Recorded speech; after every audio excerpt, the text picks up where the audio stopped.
Hi guys, I'm Ben from Adaptalux and welcome to this ASMR macro photography tutorial. Now why would I subject you all to this? Well, it is April Fool's Day, so I thought I'd try something a little bit different. Also, we got new microphones, so I'd like to run them through their paces and see what they can do. And lastly, but somewhat more seriously, we as macro photographers spend a lot of time looking very closely at the things around us. So why not spend a little bit of time listening really closely as well? So in this tutorial we're going to take some very simple photos of a subject and we're going to listen to the sounds that our subject makes, the sounds that we make as photographers while we're trying to capture our subjects. Today I'm going to photograph this little cat toy. It's got a little bell on the bottom of it. It's got these lovely multicoloured feathers. The very first thing that I want to do though is take off these silly little hands.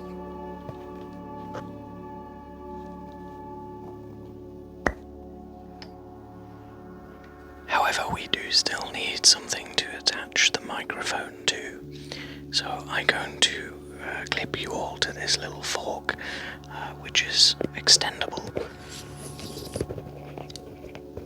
That way I can move you all around and point you at different things.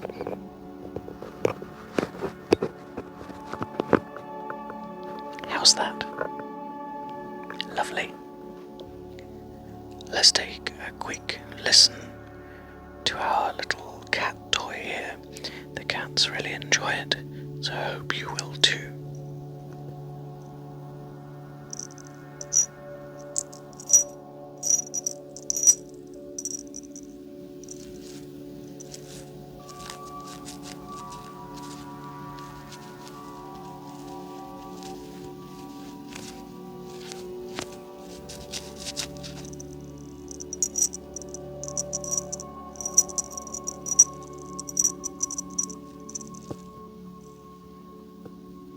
I think with a macro lens and a little bit of interesting lighting, this thing could look really nice, maybe a little bit abstract, but pretty cool under the macro lens.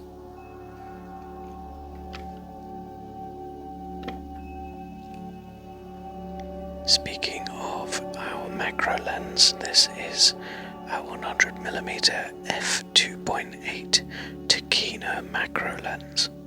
It's manual and it's got a really nice smooth action. So I'm going to turn firstly the focus dial and then the aperture dial over here.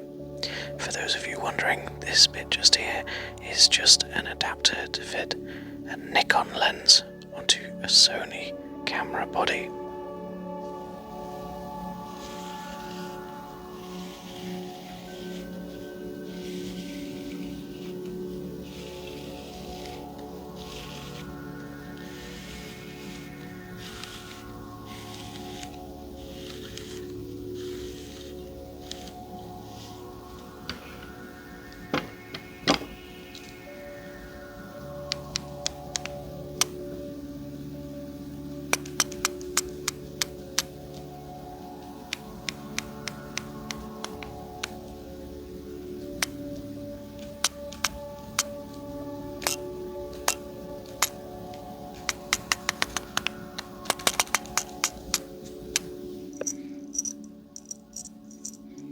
Now I'm not sure which part of my cat toy I want to photograph first.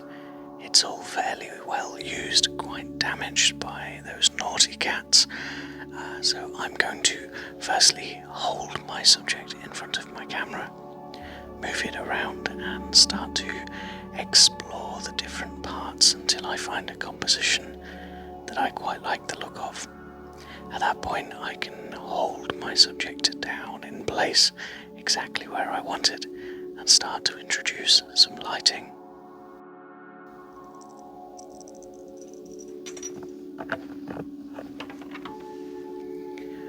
On this particular cat toy we've got two different coloured feathers. one and the pink one. I actually really like where the two feathers meet. The contrast in colours is really nice to look at. So I'm going to find a nice spot where those two feathers are touching and fix my subject into my macro subject holder.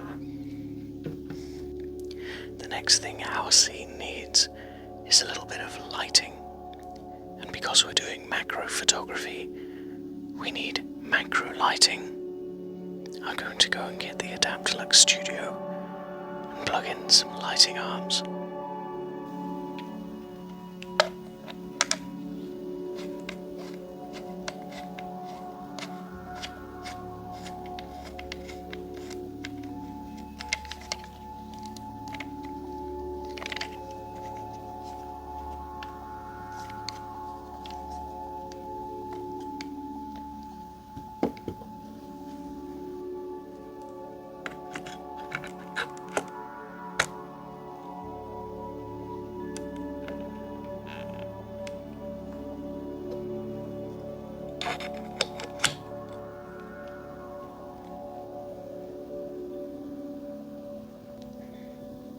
Now that I have a lighting arm and diffuser plugged in, I want to change the brightness. To do that, we have this lovely dial on the top of the control pod, which has replaced the buttons on the top and the sides. So I'm going to use the dial to change the brightness of the lighting arm.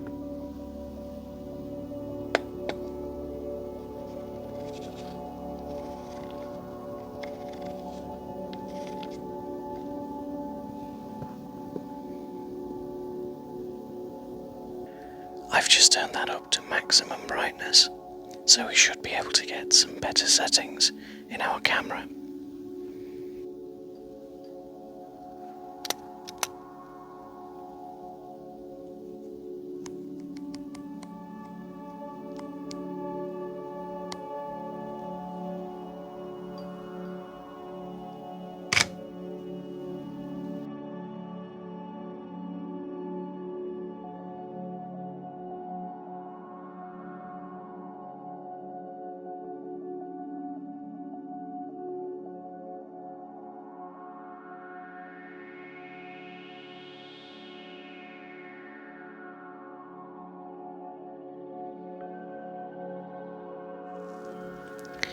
I know I say this at the end of most of our videos, but now more than ever, I really need you to comment your thoughts on this video down below. If you really hated it and don't want me to make another one of these, I recommend you let me know so that I'm never tempted to do it again. If for some reason you did enjoy this video, you can let me know by hitting the like button. Either way, I recommend you subscribe to the channel. It's not usually like this. I usually speak at full volume, a little bit faster, and a little bit further from the camera. We cover all kinds of subjects, including lots of ideas and inspiration for your own macro photography. That is all that I've got time for now though, guys. Thank you very much for watching, and I'll see you next time.